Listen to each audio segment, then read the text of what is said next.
আমি আসছি দেখিয়ে দিচ্ছি। গুজরাটে টোটাল আসন 26, বিজেপি 26টি আসন পাচ্ছে গুজরাটে। এবং গতবারের রেজাল্টে রিপিট হচ্ছে, পুনরাবৃত্তি হচ্ছে। 2019-এও বিজেপি 26টি আসনই পেয়েছিল গুজরাটে। বুথ ফেরত সমীক্ষা বলছে এবারও বিজেপি 26টি আসন পাবে। কয়েকদিন আগে 1 বছর 1.5 বছর আগে গুজরাটে বিধানসভা ভোট হয়েছে, সেখানে বিপুল সংখ্যাগরিষ্ঠতা নিয়ে ক্ষমতায় এসেছে বিজেপি। এবং যেহেতু মোদি এবং নরেন্দ্র মোদি, অমিত শাহ 1 এবং 2 নম্বর ব্যক্তি, তারা গুজরাট থেকে এসেছেন, অর্থাৎ মনে করা হচ্ছে গুজরাটের ভোট এবারও বিজেপির পক্ষেই যাচ্ছে, কংগ্রেস এবং আপের পক্ষে কোনো ভোট যাচ্ছে না। গোয়ার কি অবস্থা? গোয়াতে 2টি আসন, 1টি আসন কংগ্রেস। গোয়াতে 2টি আসন আছে, একটা সাউথ গোয়া, একটি নর্থ গোয়া। এখানে বিষয় হলো সাউথ গোয়ার যে সিট, সেই সিট কিন্তু ক্রিশ্চিয়ান অধ্যুষিত সিট, সেখানে চিরকাল কংগ্রেস জিতে এসেছে। আর নর্থ গোয়া, সেই সিটটা কিন্তু হিন্দু অধ্যুষিত সিট, সেটা কিন্তু বিজেপি জিতে এসেছে। একটা এবং একটা, গতবারও তাই ছিল, এবারও তাই। এখানে কিন্তু ক্রিশ্চিয়ানদের একটা বড় ভোট কিন্তু গোয়াতে রয়েছে। মহারাষ্ট্র খুব জটিল স্টেট, 48টি সিট, গোটা ভারতবর্ষে উত্তরপ্রদেশের পর দ্বিতীয় রাজ্য যেখানে সর্বাধিক সিট রয়েছে, 48টি সিট।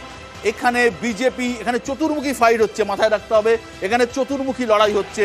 এখানে বিজেপি পেতে পারে 32 থেকে 35, কংগ্রেস জোট পেতে পারে 15 থেকে 18। অর্থাৎ শিবসেনা ভেঙেছে, এনসিপি ভেঙেছে। সিন্ধে রয়েছেন বিজেপির সঙ্গে, আর কংগ্রেসের সঙ্গে রয়েছেন উদ্ধব ঠাকরে। এদিকে এনসিপির সঙ্গে, বিজেপির সঙ্গে রয়েছেন অজিত পাওয়ার, আর কংগ্রেসের সঙ্গে রয়েছেন শরদ পাওয়ার। এখানে 2টি বিষয় আছে। একটা হচ্ছে শরদ পাওয়ারের যে প্রতীক, সেই প্রতীক নিয়ে চলে গেছেন অজিত পাওয়ার, সেটা একটা ইস্যু আছে। এবং শিবসেনার ক্ষেত্রেও তাই হয়েছে। তার কারণ উদ্ধব ঠাকরে শিবসেনার প্রতিষ্ঠাতা বালাসাহেব ঠাকরের ছেলে, তার কাছেও কিন্তু সেটা নেই। অর্থাৎ একনাথ শিন্ডে কিন্তু বেশিরভাগ এমপিকে ভাঙিয়ে নিয়ে বিজেপির সাথে যোগদান করেছেন। যদিও এই 48টি সিট অত্যন্ত দায়সী জায়গা, এখানে কিন্তু চতুর্মুখী ফাইট হয়েছিল। আমরা অনেকেই মনে করেছিল বিজেপি জোট এখানে অনেকগুলো সিট কম পাবে, কিন্তু কম হচ্ছে, কিন্তু খুব বিরাট কম হচ্ছে বলে মনে হচ্ছে না, যেটা বুথ ফেরত সমীক্ষায় আসছে। আমি জানি না বুথ ফেরত সমীক্ষা কতটা সঠিক হবে, কতটা মিলবে, কিন্তু বুথ ফেরত সমীক্ষায় দেখা যাচ্ছে বিজেপি 32 থেকে 35টা আসন পেতে পারে। আসছি রাজস্থান, ইলেকশন হলো, রাজস্থানে বিজেপির আসন কমছে। রাজস্থানে বিজেপি 18 থেকে 23, কংগ্রেস 2 থেকে 7। এখানে রাজপুতদের ক্ষোভ ছিল, এবং এখানে কিন্তু 1% ভোটে সরকার গড়েছে বিজেপি। 1%, 1.5% ভোটের ফারাক ছিল। এবং এখানে কিন্তু বিজেপির ক্যান্ডিডেট মুখ্যমন্ত্রী করা হয়নি বসুন্ধরা রাজে সিন্ধিয়াকে। বিজয় রাজে সিন্ধিয়ার মেয়ে বসুন্ধরা রাজে সিন্ধিয়াকে কিন্তু মুখ্যমন্ত্রী করা হয়নি। প্রথম বাদের বিধায়ক মোহন শর্মা, তিনি কিন্তু মুখ্যমন্ত্রী হয়েছেন, একদম অচেনা অনামী লোক। অর্থাৎ বিজেপি কিন্তু এখানে অনেকটা সিট কিন্তু হারাচ্ছে, 2 থেকে 7টি সিট কিন্তু হারাচ্ছে। 2019-এর লোকসভা নির্বাচনে বিজেপি কিন্তু 25টা সিটের মধ্যে খুব সম্ভবত 25টা সিটই পেয়েছিল 2019-এর 25 পেয়েছিল 2019-এ। একদম মধ্যপ্রদেশ পালাবদল হয়েছে, মুখ্যমন্ত্রীর জায়গায় 29টা আসন বিজেপি পেতে পারে 26 থেকে 29, কংগ্রেস পেতে পারে 0 থেকে 3। অর্থাৎ মধ্যপ্রদেশও কিন্তু একটু হলেও কংগ্রেসের সিট বাড়ছে। একমাত্র ছিন্দওয়ারা থেকে গতবার কিন্তু নকুল নাথ, কমলনাথের ছেলে, জয়ী হয়েছিলেন 1টি সিটে। এবারে কিন্তু কংগ্রেসকে মধ্যপ্রদেশে 3টে সিট দেওয়া হচ্ছে। সর্বাধিক পেতে পারে, হ্যাঁ একদমই তাই, সর্বাধিক 3টি পেতে পারে। ছত্তিশগড়, এখানেও ক্ষমতার পালাবদল হয়েছে। কংগ্রেসের সরকার চলে গিয়ে বিজেপির সরকার এসেছে। এখানে কিন্তু টোটাল সিট 11, বিজেপির সিট বাড়ছে সম্ভবত 9 থেকে 11টা সিট বিজেপি পেতে পারে, কংগ্রেস পেতে পারে 1 থেকে 4টে সিট। এখানে কিন্তু একটা বড় ফ্যাক্টর আদিবাসী ভোট। আমরা যদি গত বিধানসভা নির্বাচন দেখি ছত্তিশগড়ের বস্তার রিজিয়ন, যেখানে পুরোপুরি আদিবাসী ভোট রয়েছে, যেখানে বেশিরভাগ সিট কিন্তু বিজেপির নিয়ে চলে গেছে কংগ্রেস হাত থেকে, অর্থাৎ আদিবাসী ভোট কিন্তু অনেকটাই কংগ্রেসের দিকে সুইপ করেছে এই ছত্তিশগড়ে। এখনো পর্যন্ত স্বল্প সাকুল্যে যতগুলো আসনের রেজাল্ট বেরিয়েছে, 322টি আসনের বুথ ফেরত সমীক্ষা আসছে। বিজেপি জোট পেতে পারে 203 থেকে 213, কংগ্রেস জোট ইন্ডিয়া জোট পেতে পারে 93 থেকে 98, সঙ্গে সিপিআইএম তৃণমূল কংগ্রেসের মধ্যে দল রয়েছে, তারা পেতে পারে 17 থেকে 22। অর্থাৎ আমি যদি ধরেও নিই যে এই দুটোকে এক করা হয়, তাহলেও কিন্তু 122 থাকছে, এদিকে 203 থাকছে। অর্থাৎ কংগ্রেস এবং আদার্সের যে জায়গা, সেই আদার্সের জায়গা আমি ধরে নিলাম কংগ্রেস জোট এবং আদার্সকে মিলে, তাতেও কিন্তু দেখা যাচ্ছে যে বিজেপি জোট অন্তত 100টি আসনে এগিয়ে রয়েছে। আমি আলোচনায় ফিরছি। সুমন ভট্টাচার্য, সুমন, কি মনে হলো? আমি প্রথম থেকেই এক্সিট পোলের যে ফ্যালাসিগুলো নিয়ে আমার চিন্তা, দেখুন মহারাষ্ট্রে 48টা আসন, তার মধ্যে গতবার বিজেপি জোট পেয়েছিল 43টা, একদম ভেঙে গেছে। ভেঙে যাওয়ার পর কংগ্রেস নেতৃত্বাধীন জোটের যা গেইন দেখানো হচ্ছে, সেটা আপনাদের হিসেব অনুযায়ী 15 থেকে 18। যদি কংগ্রেস 10টা সিট গেইন করে এবং আমি যদি পাশের রাজ্য রাজস্থানে দেখি কংগ্রেস 5টা সিট গেইন করে, তাহলে কংগ্রেস এত খারাপ জায়গায় থাকতে পারে না। তাহলে সুইংটা বিজেপির বিরুদ্ধে অনেক বেশি, যেটা আমরা হিসেবের মধ্যে রাখছি না। মহারাষ্ট্রে যদি ভেঙে যাওয়া উদ্ধব ঠাকরের দল এবং ভেঙে যাওয়া শরদ পাওয়ারের দল কংগ্রেসের সঙ্গে হাত মিলিয়ে 18টা আসন পায়, তাহলে ওটা 18 না, ওটা অন্তত 25-30-এ গিয়ে থামবে, যেটা হয়তো এক্সিট পোল হিসেব করতে পারছে না। একই রকম অবস্থা ছত্তিশগড়ে যদি নয়, ছত্তিশগড়ে গতবারই তো বিজেপি 11টা পেয়ে বসেছিল। ছত্তিশগড়ে 14টা সিটের মধ্যে 11টা ছিল। তাহলে সেখানে যদি কংগ্রেস যদি 4টের গেইন করে, তাহলে বিজেপির পক্ষে 9টা সিট পাওয়া সম্ভব নয়। এটা বিজেপি মানে কোনো মতেই পাওয়া সম্ভব নয়। ফলে there is fallacy in the entire exit poll. ঠিক যেমন ওই পশ্চিমবঙ্গের ওইটাতে যদি আসি, যেখানে 6-6 দেখানো হচ্ছে তৃণমূল এবং বিজেপির, যদি আমি তৃণমূলের সবচেয়ে কমটা নিই 3, তাহলে যদি বিজেপির সবচেয়ে বেশিটা আমায় নিতে হবে 3 আর 9 করলেও সেটা 12 হয়, সেটা কোনোদিন 10-এ দাঁড়াবে না। একটা যে শিবাজিদা, মহারাষ্ট্রের যে অঙ্ক আমরা আলোচনা করছি, এই মহারাষ্ট্রের ক্ষেত্রে কিন্তু 4টে 4 কর্নার ফাইট, সেই অর্থে বলতে গেলে না। যদি হিসেব আমরা দেখি যে আমি শিবসেনাকে দুটো গ্রুপ ধরলাম, শিবসেনার একটা গ্রুপ তো বিজেপির সঙ্গে মেনে নিচ্ছি, দুটো গ্রুপ না ঠিকই, আমি ধরে নিচ্ছি একটা সাথে রয়েছে, একটা ওর সাথে রয়েছে। ভোটার যা আছে, যে ভোটারটা শিবসেনাকে ভোট দিত, সেই সেনাতে ভোটটা দুটো জায়গায় হয়ে গেছে। আমি একটা কথা বলি, বিশ্ব মহারাষ্ট্রে একটা অদ্ভুত শিবসেনার যে একটা হিন্দু ভোটার, একদম কোর ভোটার, সেই ভোট কোথায় দেবে? আমি একটা বিজেপিকে বালা সাহেব আম্বেদকরের, যারা বালা সাহেব ঠাকরের যারা পন্থী ছিলেন, আবেগ ছিল, তার বিশ্বাস করতেন, তারা কোন দিকে দেবেন? সিম্পল যা ট্রেন্ড, মানে আমি যদি এই এক্সিট পোলকে 1%ও বিশ্বাস করা উচিত নয়, তাহলে বলবো যে যদি রাজস্থান, যেখানে সবচেয়ে বেশি মেরুকরণের উপর বিজেপি ক্ষমতায় এসছে, সেখানে যদি 7টা সিট পায়, বা মহারাষ্ট্রে যদি 15 থেকে 18টা সিট পায়, তাহলে ধরে নিতে হবে সেখানে ভোটটা বিজেপির বিরুদ্ধে হচ্ছে। সেখানে কে সিন্ধের পক্ষে, কে কিছু করে। আমার এখানে একটা সিম্পল বলার রয়েছে, যেটা ইউ আর রাইট, 4 কর্নার হচ্ছে একটা অর্থে, কেননা দুটি পার্টি, একটি পার্টির ভোট ব্যাংক একই, সেটা হচ্ছে মহারাষ্ট্রবাদী যে হিন্দুত্বের ভোট, সেটা হচ্ছে শিবসেনার ভোট, সেই ভোটটা স্প্লিট হয়েছে, এবং একই এনসিপির যে ভোটটা ছিল কাকা ভাইপোর মধ্যে, সেটা স্প্লিট হয়েছে। এই জায়গাতে কিন্তু আমরা দেখতে পাবো দুটি জায়গাতেই যারা স্প্লিট করে গেছে। মহারাষ্ট্রে আমি গেছিলাম কিছুদিন আগে একটা অন্য কাজে, বিশ্ববিদ্যালয়ের কাজে, অন্য কাজে, এবং আমি দেখেছি কি পরিমাণে সিন্ধের প্রতি এবং অজিত পাওয়ারের প্রতি সাধারণ তাদের যে ভোটার, যারা ভোট ব্যাংকে, আমি যাদের সাধারণ লোকের সঙ্গে কথা বলেছি, তাদের বিদ্বেষ রয়েছে এবং তাদের ক্ষোভ রয়েছে। এবং সেই জায়গাটাতে কিন্তু বিজেপি যতটা না লুজ করবে, আমি বলবো দুটি রাজ্য, আমি বলছি বিশ্ব প্লিজ পরে মিলিয়ে নিতে পারবো আমরা, সেটা হচ্ছে মহারাষ্ট্র এবং বিহার। এনডিএর ক্ষতি বেশি হবে, অর্থাৎ তার শিবাজিদা, এখানে এই জায়গায় তাদের ক্ষতি হবে বিজেপির থেকেও বেশি। এখানে প্রকাশ আম্বেদকরকে পাশে না পাওয়া কি কংগ্রেসের একটা বড় ড্যামেজ হয়ে গেল? কংগ্রেসের খালি প্রকাশ আম্বেদকরকে পাশে পাওয়া নয়, কিন্তু কংগ্রেসের যেটা হবে, কারণ একটা আমরা ইনফাইটিং উইদিন দ্য বিজেপি, উইদিন মানে দেখো সমস্তটাই তো আরএসএস থেকে বেরিয়েছে বিজেপির। আরএসএস এর এপি সেন্টার হচ্ছে নাগপুর, এবং নাগপুরের ক্যান্ডিডেট হচ্ছেন নীতিন গডকরি।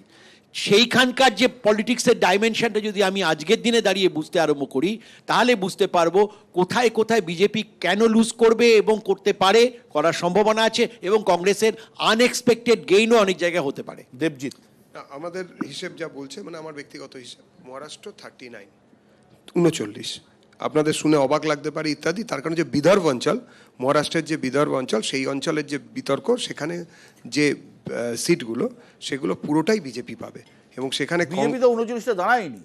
না না, আমি বলছি বিজেপি মানে আমাদের এনডিএর বিদর্ভে, যেখানে আমরা বিজেপির লোকেরা ফাইট করছে আর কি, সরাসরি সামনে দাঁড়িয়ে বিদর্ভে পুরোপুরি বিজেপি প্রার্থী দিয়েছে, অন্যরা প্রার্থী দেয়নি। তো আমাদের এনডিএ 39 টোটাল ও মহারাষ্ট্র থেকে পাচ্ছে। যেখানে দাঁড়িয়ে আপনারা বলছেন যে শরদ পাওয়ারের যে স্প্লিট, শরদ পাওয়ারের সঙ্গে প্রতীক নেই, অন্যদিকে সিন্ডের সঙ্গে প্রতীক আছে। মানে শিবসেনার, আপনি একটা জিনিস ঠিকই বলেছেন, আমি আপনার সঙ্গে একমত, হিন্দুত্ববাদী বালাসাহেব ঠাকরের যে কোর ভোট, বালাসাহেবকে দেখে যে ভোট হতো, যে বালাসাহেব গেরুয়া পরে বলতেন যে রাম বা মন্দির তৈরি করা বা বাবরি ধাঁচা যে ভেঙে যাওয়া, সেটাকে আমি সমর্থন করছি, এবং সোচ্চারে বলতেন, সেই যে অস্মিতা, মানে হিন্দুত্ব অস্মিতা, মহারাষ্ট্রিয়ান হিন্দুত্বের অস্মিতা, তার যে লিজেন্ডারি ক্যাপাসিটি, সেটা তো বইছেন এখন সিন্ডে। এটা তো ঘটনা। বিশ্বাস করেন?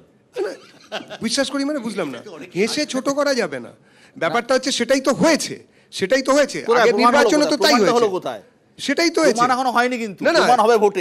প্রমাণ কিভাবে হবে? বিধায়করা যখন ভোটে হবে, চলে গেছেন সঙ্গে, ঠিক আছে, চলে গেছেন, ভোট কিন্তু যায়নি এখনো, ভোট গেছে কি জানি না। ভোট কখনোই ঠাকরের সঙ্গে যাচ্ছে না, বালা সাহেবের প্রকৃত উত্তরসূরি হিসেবে ওখানে সিন্ডে সেই জন্যই এসে দাঁড়িয়েছেন। সেই দুলালে তাল মিশি দেখা যাক, একটা পয়েন্ট আছে। যদি আমি বিজেপির মুখপাত্রের বক্তব্য বিশ্বাস করিনি, তাহলে গতবারে বিজেপি প্লাস শিবসেনা যখন একসঙ্গে লড়েছিল, যে 43টা পেয়েছিল, সেই 43টা সাকসেস আসা উচিত, কারণ তাহলে তো সমস্ত হিন্দুত্বের ভোট একনাথ শিন্ডের কাছে আছে, তাহলে ওটা কমে 32 হতে পারে না। যদি একনাথ শিন্ডে হিন্দুত্বের উত্তরাধিকার বা বাল ঠাকরের উত্তরাধিকারকে ক্লেম করেন, তাহলে ওটা 32-এ থামে না, তাহলে উনি আবার 43-এ নিয়ে যাবেন। আমার আরেকটা আচ্ছা, আমি এখানে একটা কথা বলতে পারি বিশ্বদা, আমরা মহারাষ্ট্র নিয়ে আলোচনা করছি, অবশ্যই একটু সময় নেব। আমি মানে ইনফ্যাক্ট এটা একটা অ্যানালিটিক্যাল বিষয়। মহারাষ্ট্রের আগেও কিন্তু আপনি বোধহয় 26টা গুজরাটে দিয়েছেন, একটু সৌরাষ্ট্রকে দেখবেন এবং নর্থ গুজরাটকে দেখবেন। মানে আমি শুধু দেখবার কথা বলছি, কারণ নির্বাচনের পরে এটা দেখা যাবে এখানে কিন্তু একটা ইন্টারনাল সুইং আছে, এবং সেটা বিজেপির মধ্যে। গুজরাটে আমার মনে হয় না। আমি আসছি এবার যদি মহারাষ্ট্রের প্রসঙ্গেও যদি আসি, তাহলে মহারাষ্ট্রে 48টা সিটের মধ্যে অবশ্যই 43টা সিট ছিল, কিন্তু স্প্লিট ফ্যাক্টরের মালিকানা মূলত থাকে কার কাছে? আপনার কি মনে হয় শরদ পাওয়ারকে ওভারকাম করতে পারবেন অজিত পাওয়ার? এটা পাবলিক সেন্টিমেন্ট। আবার ঠিক উল্টো দিকে যার লেগাসি ডিরেক্ট বালা সাহেবের, যেটা উদ্ধব ঠাকরে, তাকে সিন্ডে হয়তো স্টেজ ম্যানেজ করা যেতে পারে উইথ নাম্বারস, যেটা করা হয়েছে, কিন্তু এবার তাদের ফেস করতে হবে সেই স্প্লিটটাকে।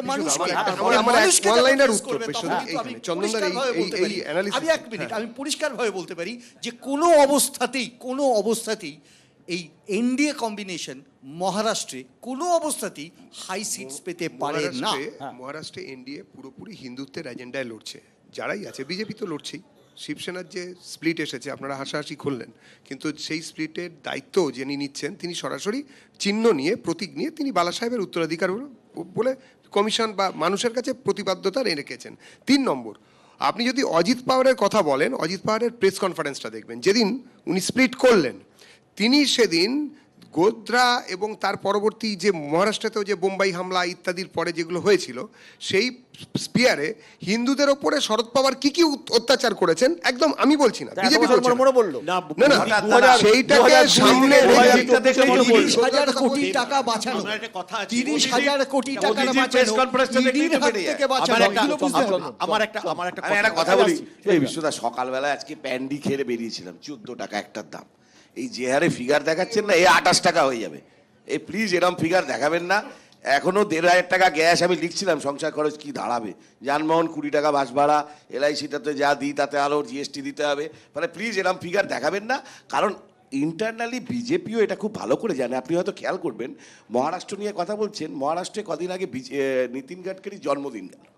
সমস্ত মানে মহারাষ্ট্রের সমস্ত খবরের কাগজে হাফ পেজ করে বিজ্ঞাপন গেছে ওনার জন্মদিনের ছবি সহ, একটা কোম্পানি করেছে। আমি বলছি বিজেপির ইন্টারনাল পলিটিক্স মহারাষ্ট্রে যতই ওরা হিন্দু বলে পুরো ব্যাপারটাকে এক করে দেওয়ার চেষ্টা করছে তা কিন্তু নয়। কেন?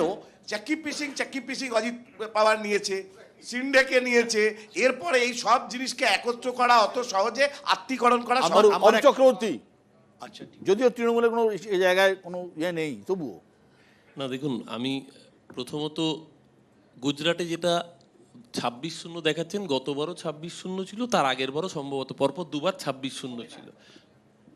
আপনারটা আপনি বলবেন, কংগ্রেসেরটা তৃণমূলেরটা তৃণমূলকে বলতে দিন। এবার ইন্টারেস্টিংলি আম আদমি পার্টি কিন্তু গুজরাটে একটা সিগনিফিক্যান্ট ভোট পার্সেন্টেজ গেইন করেছে ভেরি রিসেন্টলি, এবং আপের সাথে কংগ্রেসের জোটটা খুব সাকসেসফুলি ইমপ্লিমেন্টেড হয়েছে। সিমিলার ইনসিডেন্ট আপনি রাজস্থান এবং মধ্যপ্রদেশে ছিল। রাজস্থানে কার্যত হোয়াইট ওয়াশ, মধ্যপ্রদেশে একটা আসন ছাড়া বাকি সবগুলো বিজেপির ছিল। এবার রাজস্থানে যদি 7টা আসন সাকসেসফুলি আসতে পারে বা মধ্যপ্রদেশে এতগুলো আসন আসতে পারে, তাহলে গুজরাট একেবারে আবার ওয়াশ আউট হবে, আমার মনে হয় সেই জায়গায় যাবে না। এবং সামগ্রিকভাবে যে ফলাফলের ট্রেন্ড দেখা যাচ্ছে, আপনি মহারাষ্ট্র যেটা বললেন, আমার ব্যক্তিগত ধারণা মহারাষ্ট্রে এই মুহূর্তে দাঁড়িয়ে যে র্যালিগুলো আমরা দেখেছি, কংগ্রেস এনসিপি মানে শারদ পাওয়ারের এনসিপি আর উদ্ধব ঠাকরের যে শিবসেনা, তার এগেনস্টে তার ফরে যে ক্রাউড, যে জনসমর্থনের জোয়ার আমরা দেখেছি, ঠিক একই রকম যেরকম বিহারের ক্ষেত্রে আমরা তেজস্বী যাদবের ক্ষেত্রে জনসভায় দেখেছি ইউফোরিয়া কার্যত, সেই একই জিনিস কিন্তু মহারাষ্ট্রেও দেখা গিয়েছে। সামগ্রিকভাবে বিজেপির কপালে ভাঁজ ফেলার জন্য এই মুহূর্তে ভারতবর্ষে যদি 3টে স্টেট থাকে, তার মধ্যে অন্যতম হচ্ছে মহারাষ্ট্র, বিহার এবং কর্ণাটক। তার মধ্যে আমি জানি না আপনাদের কর্ণাটকের হিসেবে একরকম দেখাচ্ছে, মহারাষ্ট্রে আমার ধারণা ব্যক্তিগতভাবে এই হিসেবটা পুরো রিভার্স হবে, এবং বিজেপি মহারাষ্ট্রে, BJP as a whole alliance সহ মহারাষ্ট্রে 20 পেরোবে না আউট অফ 48। আমি গুজরাট নিয়ে আমার একটু বলা আছে, আমার তো স্টেক থাকবেই গুজরাটে।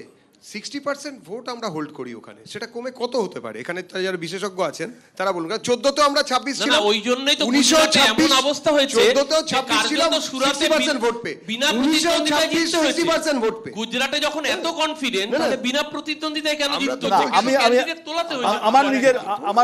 আমার নিজের অন্তত মনে হয় গুজরাটে একটা গুজরাটি অস্মিতা কাজ করবে। অবশ্যই তার মোদি কারণ- নিজে তার কারণ গুজরাটের মোদি, বাসিন্দা, অমিত শাহ গুজরাটের সেটা লোক, দুবার কাজ করেছে, আবারও কাজ কিন্তু করবে। একটা চা 3বার না, ফুটিয়ে আমি- খেতে আমি নেই। দেশের গুজরাট মানুষ সম্পর্কে জানে যে বলবো দুধ না, চা আমার 3বার ফুটিয়ে খেতে নেই। অরূপ, আমার যদি তোমাদের বলা হয়ে থাকে, আমি একটা খালি কথা বলতে চাই।